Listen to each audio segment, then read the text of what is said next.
our current voting system has a 2-to-1 ratio, so 2 constituency seats to 1 regional seat. So anything that can be divided by 3 can apply that voting system. So I don't quite follow the logic that these two things are connected. I think it's more about the political support for the changes than the kind of practicalities of implementing it.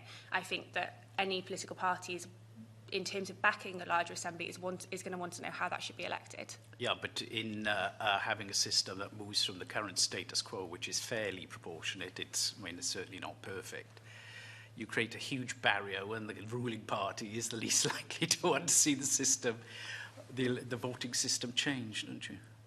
I think I can't comment on where each of the political parties stand in terms of their support for it, but I think Laura McAllister's report was really clear that any new larger assembly should readdress the voting system and include a proportional element.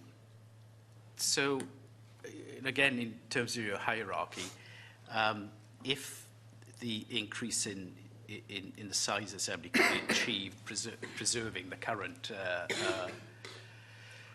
additional member model, would you agree to that as a compromise, or do you feel that that would be a compromise too far? I think that size is fundamental to the moving forward of this institution, and we are just concerned that any electoral system would be proportionate and would have would kind of not favour any particular party, but kind of continue that balance that we currently have.